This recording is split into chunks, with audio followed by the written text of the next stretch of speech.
right, this is the Big Kids Show. I'm Mark, and thanks for kicking it with us today. With me, I've got two of my favorites, your favorites, Big Nick, Mr. B. Today, we will be playing 3 questions. Hello. That's right. Thank you. Welcome. We appreciate your applause. Any of our longtime listeners will know I love me some 3 questions, and it's an opportunity for you to get to know your big kids just a little better. So today we are going to be jumping in. Actually, should I say jumping on to the stage, because we're talking all music today. That's right. We are going to be talking about 3 different questions related around music, musicians, and everything to do with it. Let's get a little hint, boys, of what these questions are going to be. Hit me. We've got our first question is going to be, what's one of the most underrated or unknown musicians or bands that the big kids know about? What's one of the most overrated musicians or bands that we know about? And then what is an instrument that we wish we learned that we never did? And everybody here can play a little something, so that should be interesting. So, boys, I don't even want to play around. We're already getting the flashing light from the stage. They're ready for us, boys. So strap on your guitar, get ready to head on stage with the Big Kid Band.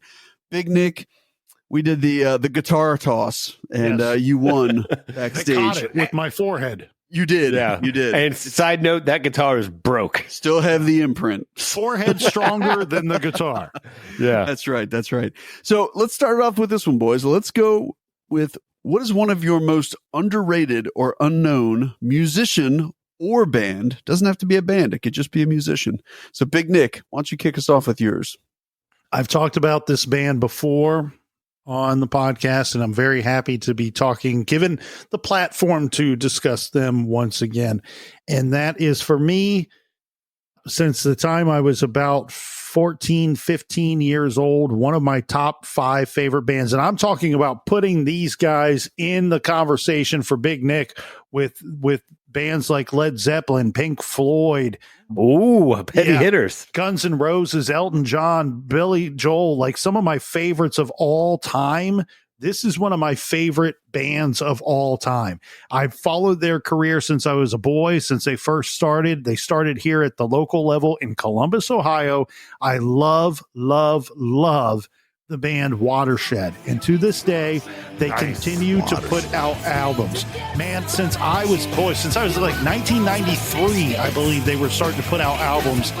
And they were doing that even earlier on a local level because they were a popular band at the Ohio State University. I was too young when they were kind of popular in their college days.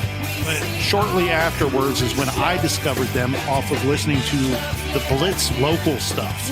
Yes. And they had Watershed had some good songs that they would put into rotation on Blitz local stuff, which came on Sundays, only locally on the Blitz 99.7 The Blitz, locally in Columbus. I believe it was Sunday nights at 9 p.m. That sounds right. And I think it ran till about 11 p.m.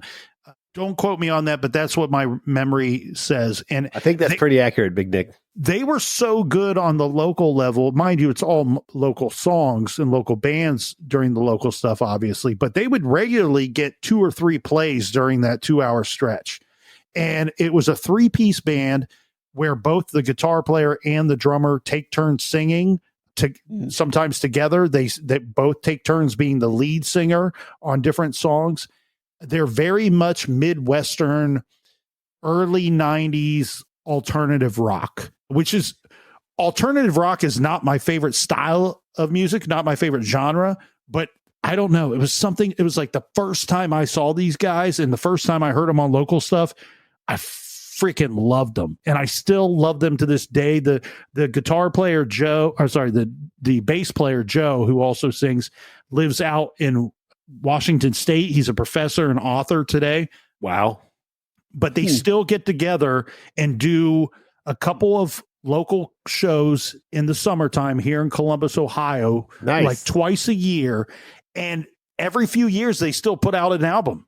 At one time, cool. That's awesome. They were signed in 95. They were signed to Sony Records, and they did two. Yeah, they did two. For 2 years, they hit the road and did national tours with big time acts. And they had their shot, man. They got the Sony record deal. I think they ended up doing 2 albums with Sony Records, but on the local level, they've had hit songs to the point where they just weren't hits on local stuff music. They were playing them on like the top 40 stations here locally on WNCI. And I would go, for 11 seasons, I was a season ticket holder for the Ohio State football team.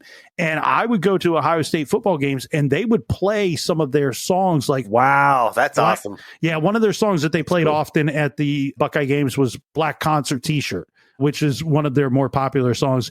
I own almost every album of theirs. They are available on Apple and iTunes and Spotify if anybody wants to look them up. The name is Watershed. If you want to look them up on the internet, Google Watershed Band. There's a Wikipedia page. And I cannot express to you guys how much I love this band. Like, if somebody told me, Nick, here's free tickets to Guns N' Roses or Watershed, I would have a hard time deciding what concert to go to. Yeah. Like my wife knows how much I love these guys. Like, my wife's like, when we go to their show in the summertime, mind you, there's like 300 people there. Everyone is a diehard Watershed fan that's singing every word to every song for a 2-hour set. My wife is like, when I go to a Watershed show with you, Nick, half of the time I just want to watch you and not the band because the enjoyment on your face, like how much enjoyment you're getting out of it. Like that's a good wife. And I've met the band multiple times. I've played at venues back when I played in a band. I've played at venues where they played. I've had them, and as silly as it sounds, them being a local band, I've had them sign CDs. I've had Joe sign his book for me. He's got one of the greatest rock and roll books ever written called Hitless Wonder. Check that out. It's available on Amazon. I cannot tell you how much I love these guys. Like I feel like I grew up with them and they're like a part of my life. Like since I was a little boy, like 14 years old. So I see that they actually are in Columbus, June 14th and 15th of this year. And I will be at both shows. And that's also going to be another record release. They've had Twister was one of their great albums. Every single song is fantastic. Another great album is Brick and Mortar, Star Vehicle. I mean, it goes on and on. I can't think of all their albums right now, but I've listened to them so much in the car and at home that it's one of those situations where my wife has said, you've listened to them so much that I can't enjoy some of the songs anymore because I've heard it a million times. You've overplayed them, not the radio. So yeah, I love everything about this band, and they always stay true to their roots. 3-piece band, always kept it on the local level. Great guys, very cool stuff, and their lyrics are very rock and roll. Yeah. The music reminds me of like a 90s alternative version of maybe like a Cheap Trick or something like that. All right. Okay. Yeah. But really good, solid stuff. That's awesome. Very cool. And I love the passion about it, Big Nick. Oh, I love the passion. Yeah, he's fired up. Yeah. Getting fired up. All right, Mr. Rip B. my shirt off. Let's kick it your way, Mr. B. Who do you got for us? Well, Who's underrated? I think this topic is something like, Mark, you could probably attest to this, that there's thousands, if not hundreds of thousands of bands that people have never even heard of. Yeah. Because it's so hard to become a commercial success. So, I mean, we've played with so many bands that are just like amazing that you would never know because they're so obscure. Mm-hmm. So I love Big Nick's fire behind this Watershed band. Like I know Big Nick's talked about them so much with me, but I love this topic. So it's a tricky one because you're like, well, what does underrated or unknown mean? Right. You know, I mean, I think there's so many amazing musicians out there you'll never hear because they don't make, Post Malone status or Taylor Swift status. So you'll never hear them, but they're amazing. So I have like 70 bands I want to list, but I'll just do one, maybe two. Is my favorite, and Mark, you know this band, Rocco DeLuca and the Burden. Oh yeah. That whole album is amazing. I don't know how that didn't get more popular. I mean, it was so unique and creative and intense, but soothing at the same time. Like, it just was an amazing album to me. And I remember even listening to it. I was like, oh, this guy he'll be famous. It'll take some time and nothing. Yeah. I remember going to see him at I want to say it was at the Southgate House in Yep. Covington, Yeah. Kentucky. And there wasn't that many people there. And he put on a great show, but He was without the burden. yeah, it was without the burden. And it was just him, a lot of like lap guitar and stuff. But you could tell the guy's creative. But I think with some of those guys, you could tell he probably looked a little worn out too. You know, they're just grinding. You know, Yeah, like guys are you're just playing grinding shows it out. for a couple $100 a night and just Yeah. hoping it'll take. But I mean, his solo release or their first album, I can't remember the name of the album, but Rocco DeLuca and the Burden. God, I love that album. I can play from start to finish. Love it. Yeah. And besides Mark, anytime I say, "Hey, have you ever heard of this band?" I never crickets. Yeah. Right. I mean, you and I are maybe the only ones that I know have ever heard of it. And then I'm going to give a quick shout out to another local Columbus band that I thought was very innovative. That I'm surprised they didn't do better. Was Victim. Yes. Yeah, Victim was Love some fantastic, and kind of, you remember my band. We there were things that Victim was doing that we aspired to do, Mhm. like to mimic some of the things that they were doing that was amazing, and they didn't feel or sound much like Watershed. They didn't feel or sound like a local band. When you No. went to their show, you felt like you were going and seeing a national act. Yeah. And I think the setback for Victim, because they were very much playing the style of music that was very popular at that time, and in fact, probably doing it a little bit earlier Yeah. than some. And I think the setback for them was on a lyric level, where a lot of their lyrics were old 80s lyrics from Yeah, pop songs. But see, that's what I loved about that. Me was that too. Me too. They took these like parts of songs from the 80s and turned them into hard rock songs. And again, Big Nick alluded to is I was lucky enough to not only see these guys when Big Nick was playing in Ground War, but also go backstage and just, I mean, and they have, I think, 4 albums available on like Apple Music and all that stuff, but just search the band Victim. And I thought they were like very unique. And this is going back to like 93, 94, 95. Yeah. Does that sound about right? Big Yeah, Nick? so I believe most of the band was a different band called Apathy before Victim was officially formed. Like I'm not certain, 100% certain on this, but the hidden song, remember in the 90s people did the hidden songs on the CDs. Their hidden song on their first album, which was titled Poop Soup, was actually an Apathy song, which You swing the axe of society. Swing the Axe of Society. That Axe of Society was a hell. I mean, they had great songs. Again, I think the setback why they never got a big deal is that they would incorporate. It was not the whole song. They weren't doing cover songs. To be perfectly clear, that for people that never heard them, nobody would ever accuse them of being a cover band.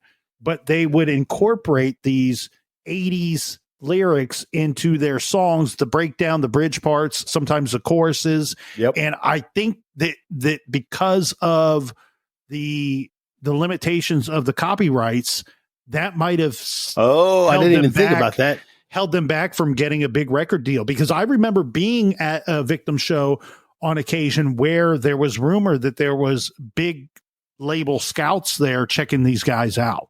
Okay. So yeah, just yeah.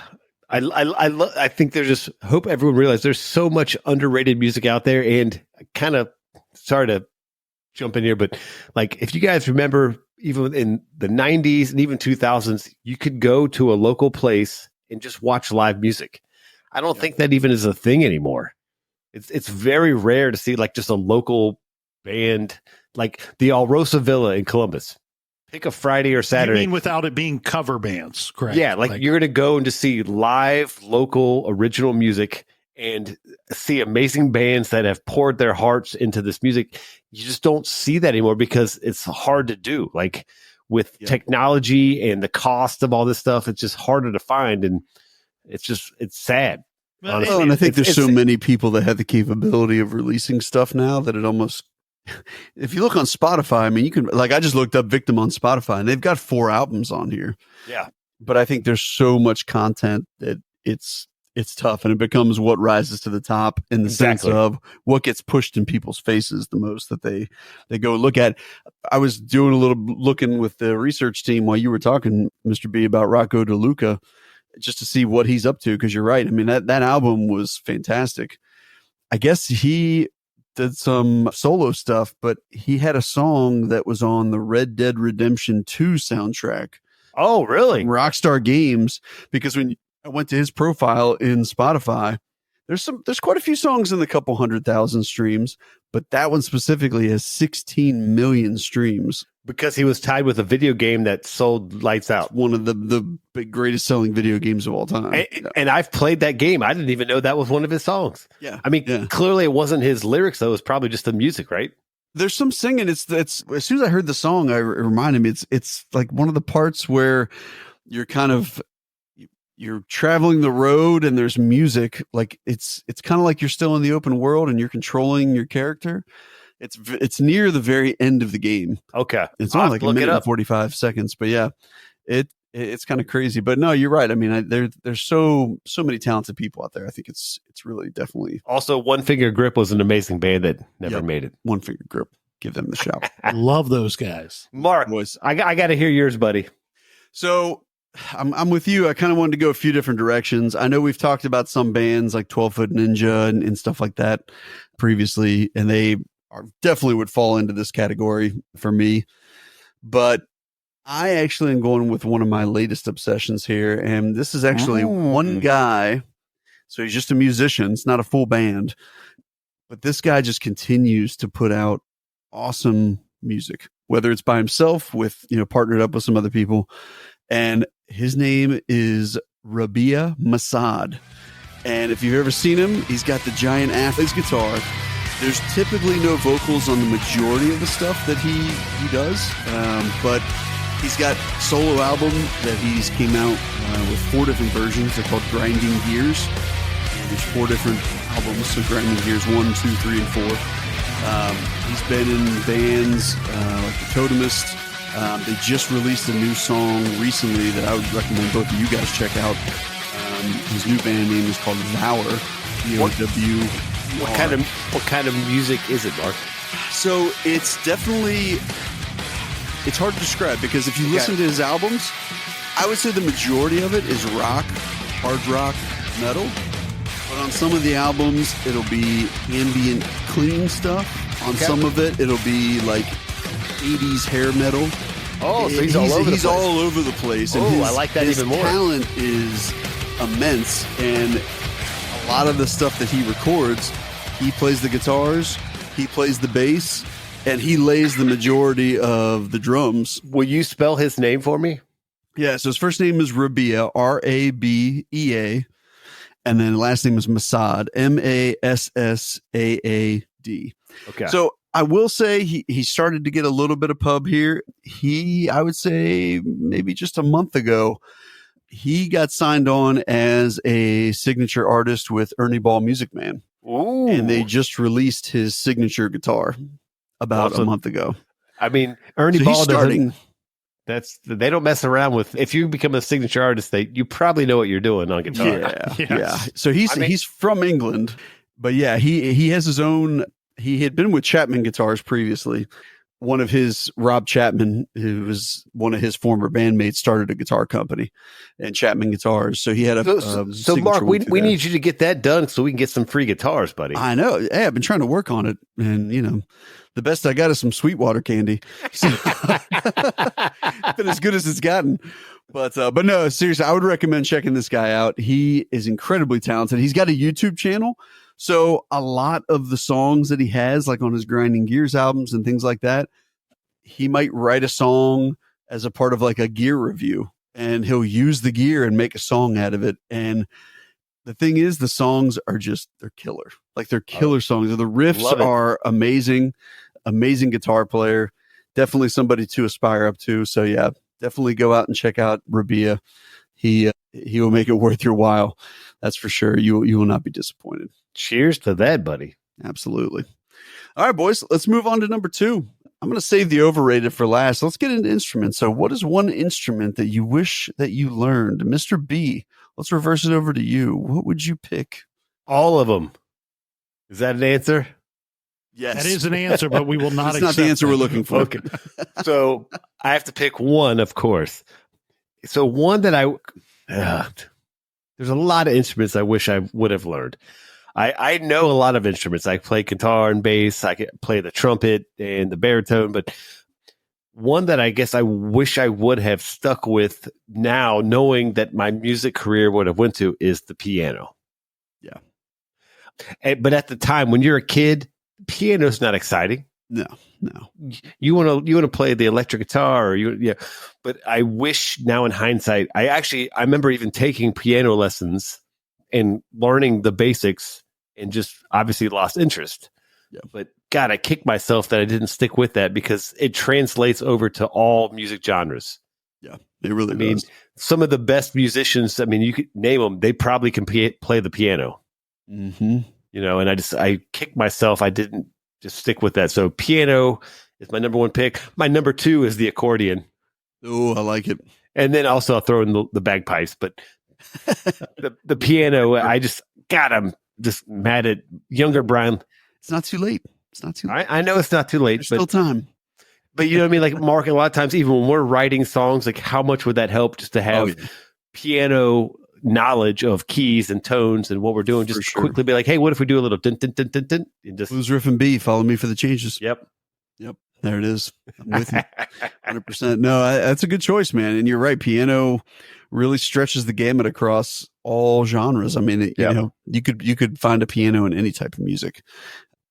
Big Nick, what say you? What instrument got away from you? You know what's interesting about this question on this platform and the persons that are answering it is all of us are people that have played instruments at different times in our lives. You guys much more extensively than me, but the question is, what instrument? Big Nick, don't sell yourself short, buddy.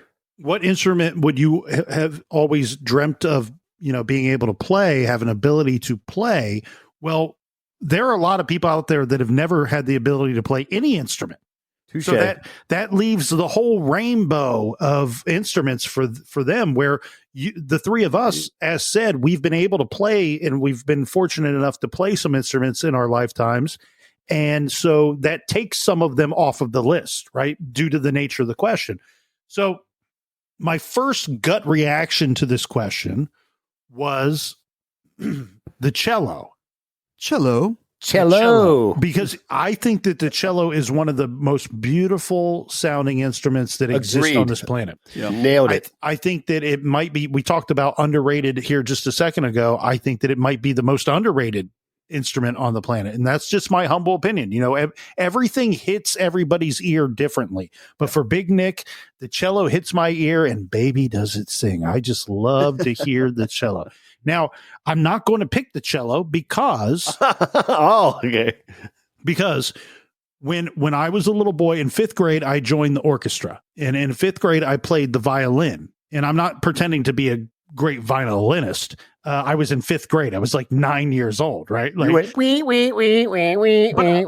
but I could play dumb little songs that the teacher taught us and things like that. And then when I got to 6th grade, I show up for the first day of orchestra class, and I got my violin, and I'm like, but I was like hardcore rock and roll guy, right? Like, and I'm like, I enjoy playing this violin, but it doesn't translate. My little tiny kid brain didn't understand that the violin, all instruments translate to all forms of music, but my little kid brain didn't understand that the violin, I thought, this doesn't translate to rock and roll. And so I looked around the room and I thought, orchestra, okay, of course I'm going to play the bass because there's an electric version available out there. And if I learn how to play this upright guy, then I'll figure out, I will convince my parents to buy me an electric one. There's this thing called Christmas, and you can ask your parents for shit, and sometimes they get it for you.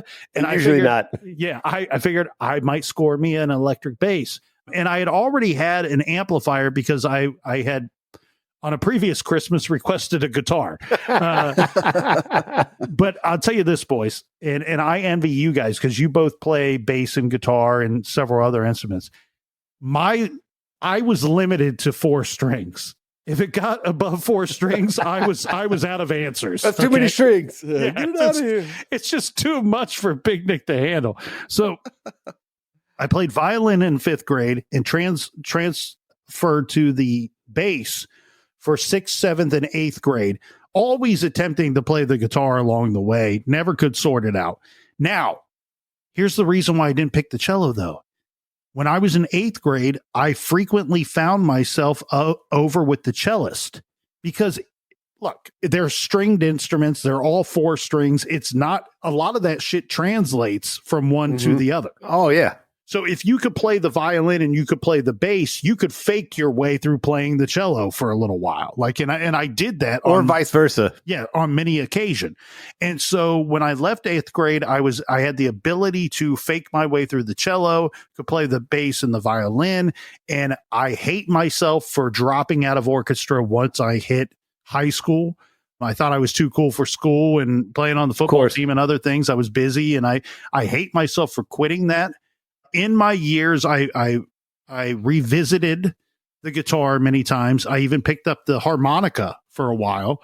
It wasn't very good. The mouth harp. Right. Wasn't very good, but I could pick it up, and I was no Steven Tyler on the harmonica. You were no blues traveler. Right. But John Popper, but I could fit, I could toil around and play around on it.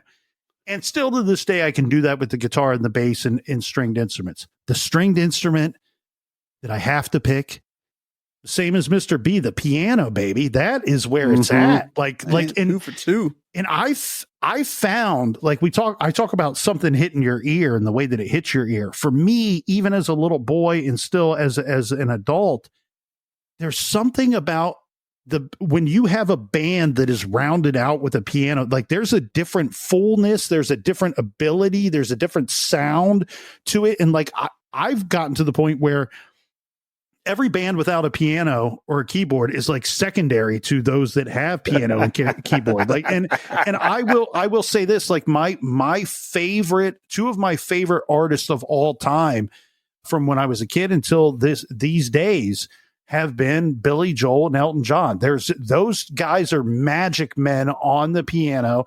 And they do it when you watch them do it. They don't even look at the damn keys. It's like effortless. Just like guitar players. It's like, I don't need to look what I'm doing. I know where I'm at.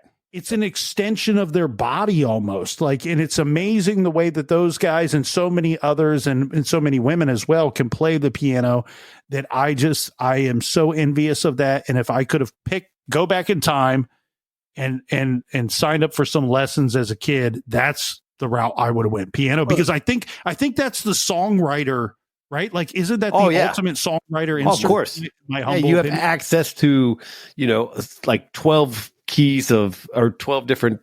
You guys could have been the dueling pianists. I mean, if you'd have both picked up God bless America, we could have been making money doing that. And then we could have had the back and forth banter. We could have burned Columbus to the ground with our piano playing. Hey, Big Nick, it's not too late.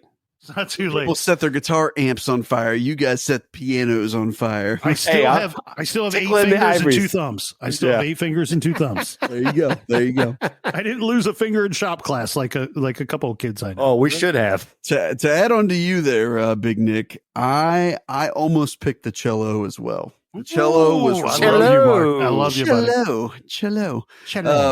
It does speak just in a way that I feel like is hard to replicate. You know what I mean? And it's got that like baritone sound, but you can still get the high notes. It's so like beautiful. Yeah, I've always liked stringed instruments. So I mean, violin was kind of up there with it as well, but I feel like the cello is that kind of like, it's the meat and potatoes of where I would want to be. Have you ever had a limoncello? That's a fancy Italian drink. They're delicious. Delicious. It's got alcohol in it too, baby.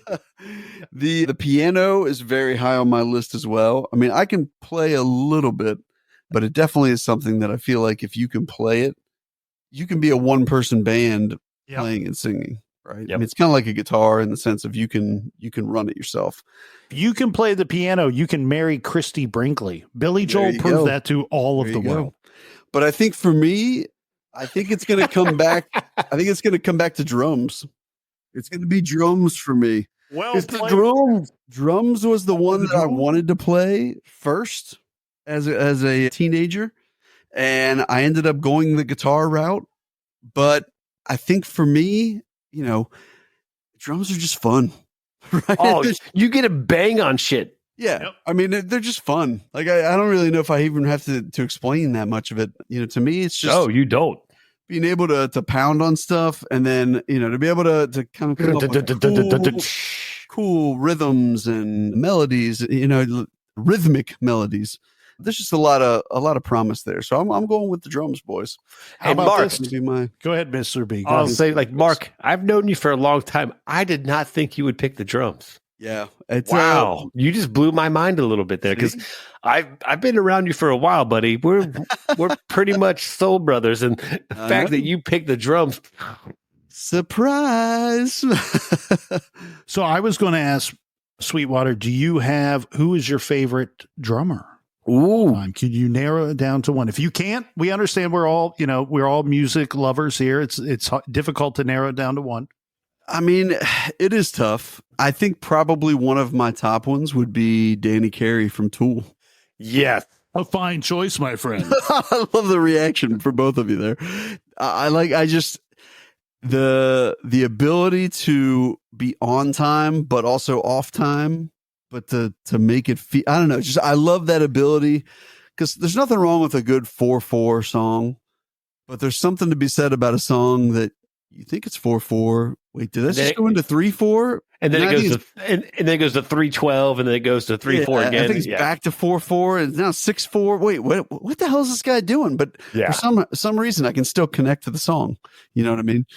Yeah, I think to me, it's a big one. So Big Nick, here's what I figured out. So Mark, he had bought his kids an electric drum set, but It's for him really to play. he bought it for himself. Okay, now I get it. It's Now like when- it's it's like when making the- all sense here. It's like when He's the like, hey Nintendo- kids, yeah, the like I got Nintendo you this drum Switch showed set. up at my house. Yeah, Yeah, It's it's for the kids, but really it's mine. For the children, guys. What are you talking It's about? for the kids. for the me, kids. guys. John Bonham. Oh my God, I love me some choice. John Bonham, Led Zeppelin. Hey.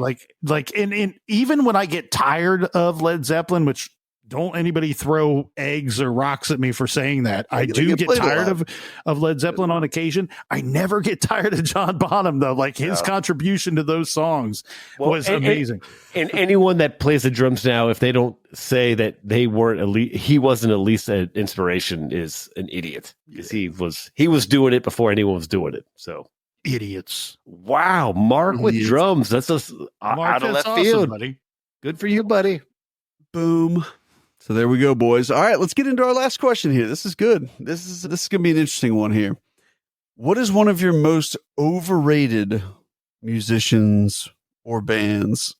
Big Nick, let's start with you. I'm glad you started with me because I'm going to Dick. deliver a long-winded answer, and Unlike any of the other answers you've given us tonight. Hey, Mark, let's go take a break. Yeah, I was going to say, we'll be how back in about- 10. Why don't you guys take 20 and I'll just tell a little story here. But All right, the alarm's going to start going off here once we start. Mark, hitting- let's go get some pizza and we'll come back and we'll. week after week, we get so many comments on iTunes and Apple Podcasts, Spotify, just comment after comment, week after week that says, Nick, I love your long stories. Please keep them coming, buddy.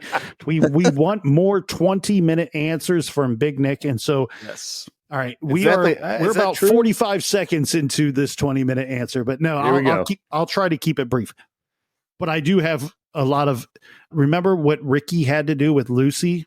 I have a lot of splaining to do.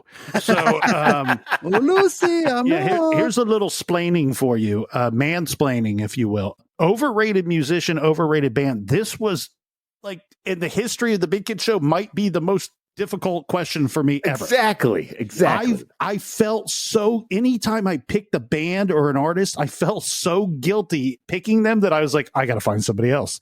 Because look, there are plenty of bands out there that I just don't, it doesn't hit my ear a certain way. I don't appreciate so much as what they're doing, but like having been attempting to being a musician at points in my life and having such respect for people that have that ability and do it so well, it's so hard for me to crap on anything that anybody's doing out there that I just felt terrible coming up with an answer for this question. Fair enough. And I'm not trying to be this like guy, like, let's hug the world, hands across America, I love music, that guy. But it was very difficult for me to come up with an answer, but at the end of the day, I did come up with an answer. Well, we got to hear it. I'm going to go with Yoko Ono. Well, I think that's a given there, buddy. Yeah, I'm going to go with Yoko Ono because who has been on more albums that has sold so many copies and contributed so little to those albums? And here's the thing. They're terrible. And here's the thing. I love music so much that I still feel guilty for picking her because I'm like, well, this woman was clearly an awesome person who John Lennon fell deeply in love with. I mean, you got to be cool and awesome for John Lennon to love you. But that doesn't mean you're a musician. So be careful with that. Exactly. But Lennon fell in love with her and she was an inspiration to him. And he wrote such great music in her company that I still feel guilty for saying it. But when I hear her doing that screaming artist crap that she does, I'm like, oh my God, somebody ripped my ears off because this is terrible. So we're gonna have to cut in here and play a quick snippet of this John Lennon with Chuck Berry, where Yoko Ono is screaming at the top of her lungs. Why did she do that? She gets the mic cut off, and you can see the look on Chuck Berry's face. Like, what is this crazy bitch doing? I'm sure Chuck Berry's like, Chuck Berry's like, whoa. There's musicians talking here. What's happening with this? Yeah, what is going on?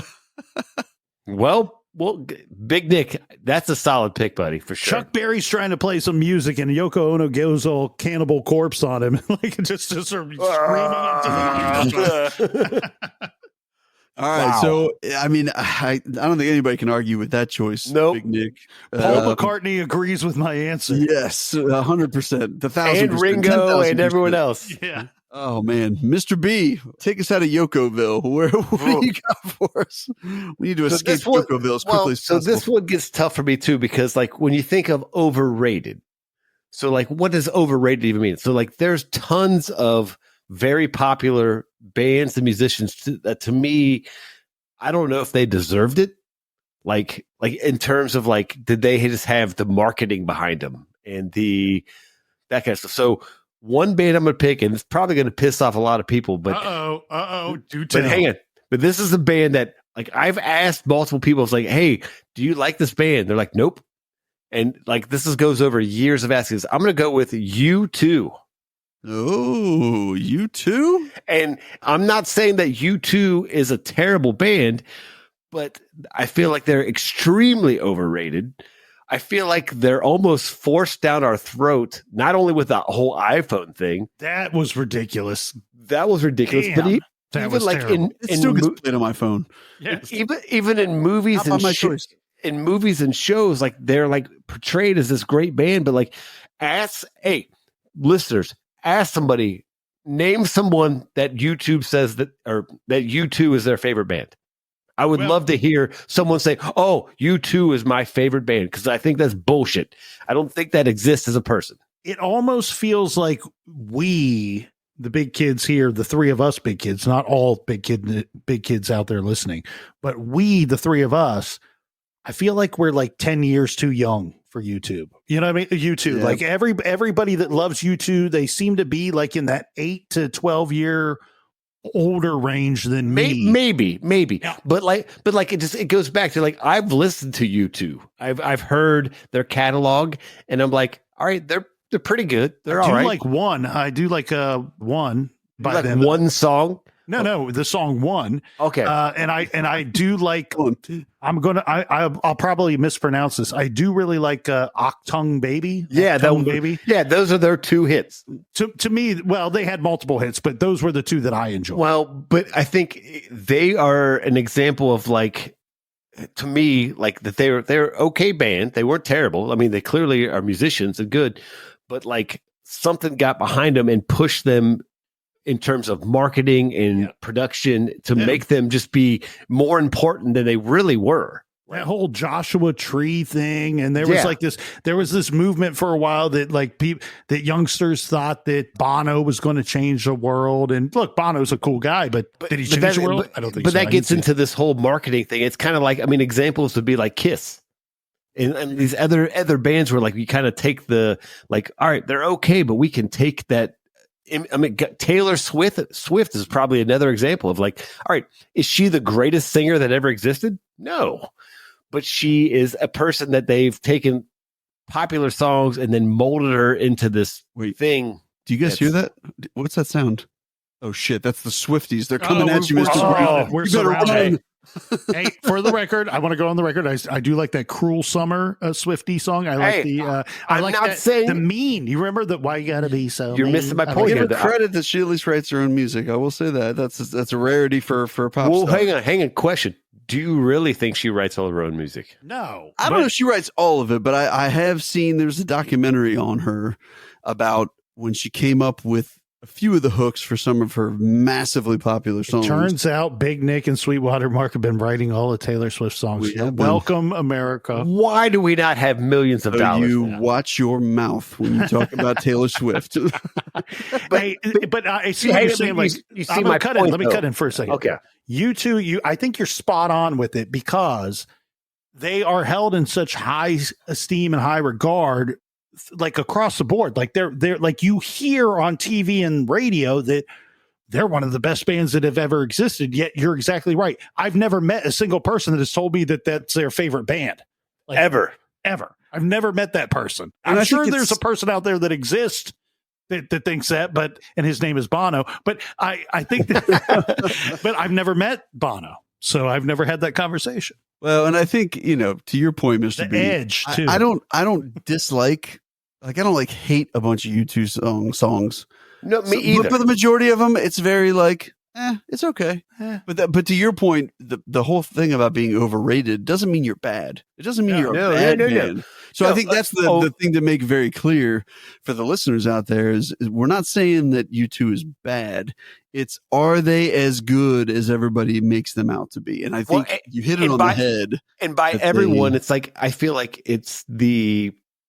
there's a lot of backing behind bands. Yeah, for sure. Like financially, it's the record labels and publicists and companies. I mean, like there's a reason why now, like a local band's never going to make it because there's you have to have that exist because of bands. Yeah, Taylor Swift is $1 billion industry.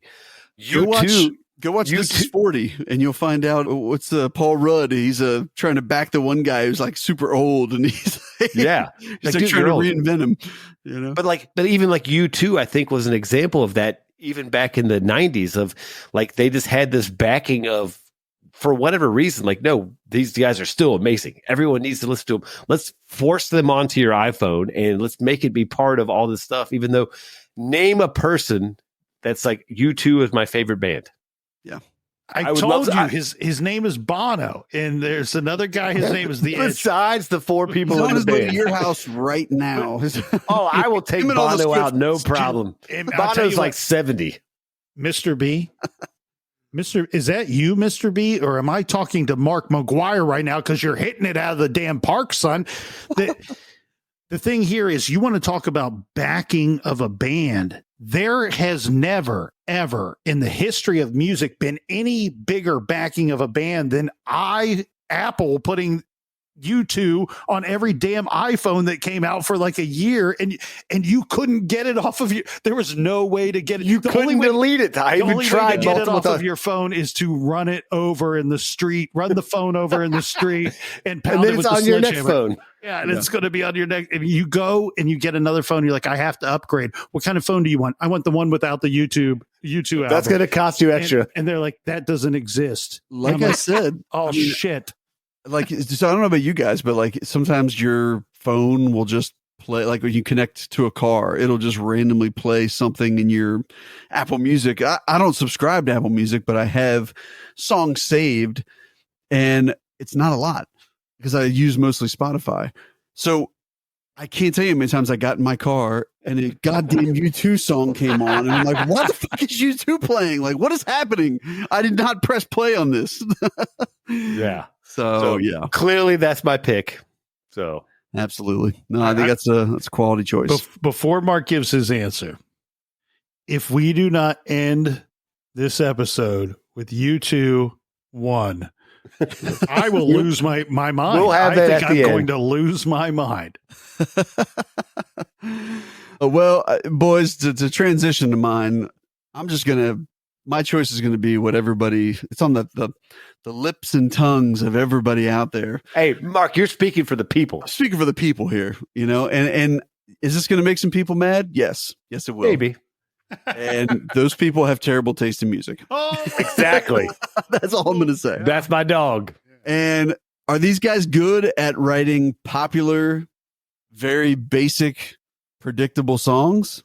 Yes. Oh, Yes, shots they fired. They are. I'm scared. I'm But- scared. Let's put it this way. These guys don't have to rub two dimes together, but they do have a nickel for a back. And it's Nickelback. Goddamn Nickelback. They are, so I looked this up. They are the 11th best-selling musical act of all time. Whoa, I didn't know that. 11th of all time. They're the second best-selling foreign group in the U.S. behind only the Beatles. Because they're Canadian. They're Freaking actually Canadians. So they're beating U2 in the Yes. American ratings. And look, do they write catchy songs? Yes, they do. Would I do it if I could? Yes, you So would. Hell I yeah. would. I would sell out in a second. I would play guitar for Hootie and the Blowfish tonight if they offered me a chance. But we are talking about being overrated. Nailed And it. is Nickelback overrated? You're goddamn right they are. They are. Based They off are- their sales, they certainly are. Extremely overrated. They are a bar rock band.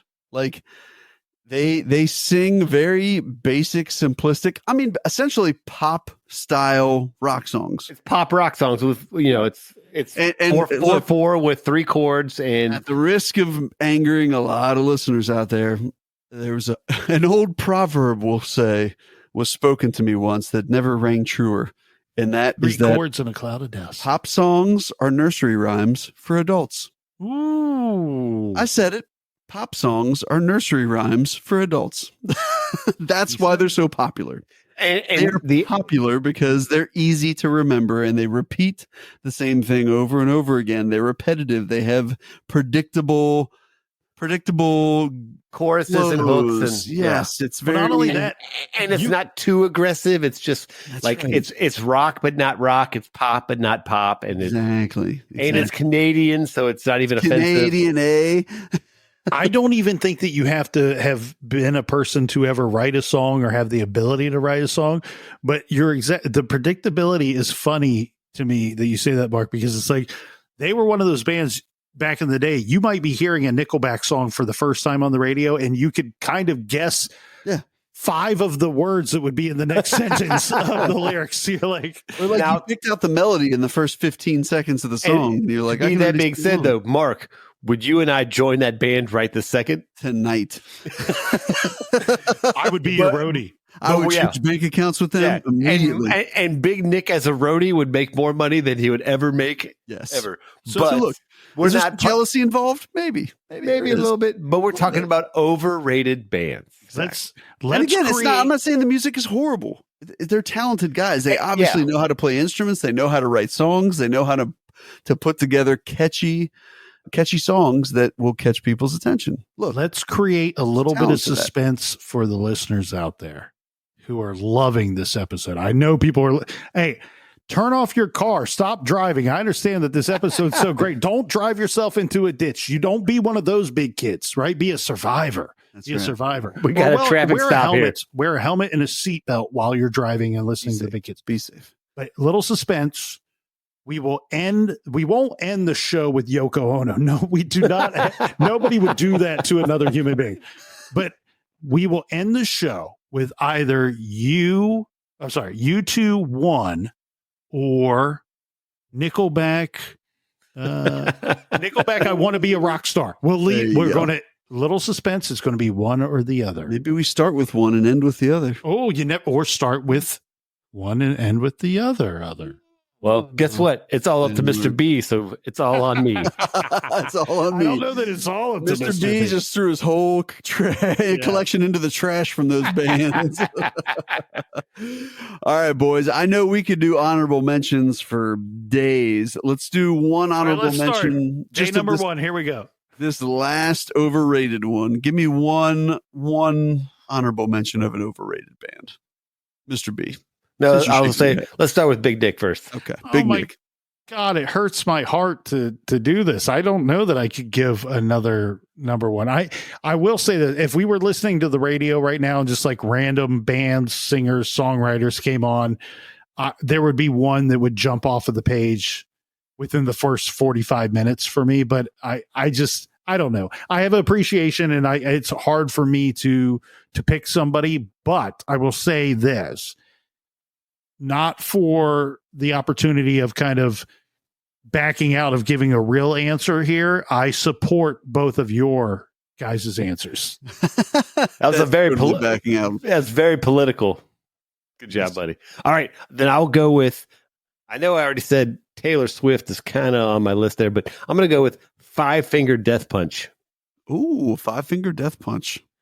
I feel like they are a perfect example of record labels taking a band that was probably really good and forming them into this like radio friendly metal band.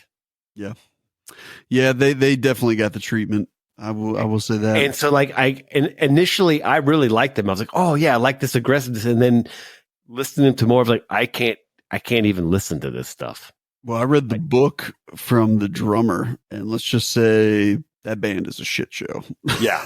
but it's an example again of like, I hate when musicians get forced into the situations where record labels and basically people that want to make money off of them tweak it and turn it into where it's not about who you are anymore. Like, we're going to make you be this person, which I think Taylor Swift, she's probably a robot is my guess, but it's a $1 million, $1 billion business to make these artists look and act and do a certain thing to where actually writing the music, is that really a thing anymore?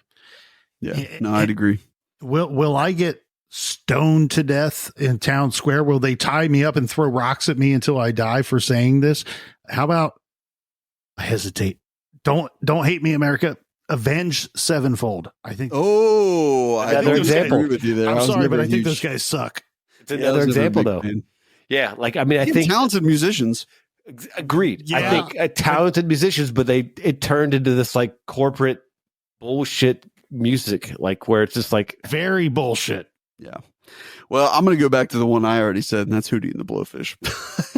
What, two popular songs, and you would have thought they had more than two. They had like 8 popular songs. I don't know. Me and Mr. B, when we get drunk, we like a little Hootie and the Blowfish. Yeah, little Hootie and my Blowfish. First off, never diss the Hootie. Wait, who's the Hootie and who's the Blowfish? That's what I want to know. Nick's the Blowfish. I'm the Hootie. Whatever that what is that supposed to mean? I don't know. So I have no idea. I'm like 4 white guys and you're one black guy. Is that pretty much? I always pictured Hootie as being the singer of the band, and the Blowfish were the backing band, right? The guys behind him. So am I the 4 like nerdy white looking dudes? Yeah, best to not think about it. You know what? I did like the music video where they're golfing. That was fun. That was fun. Well, at this point, gentlemen, this episode's starting to get overrated. So we're going to pull in here. We're going to pull the ripcord. Mark, I only want to be with you. Everybody out there, we appreciate you for listening to this podcast. Until next time, check us out next Sunday. We appreciate each and every one of you out there, even if you are a Swiftie, even if you are a U2 fan. We still love you. It's okay. We are the Big Bid Show. One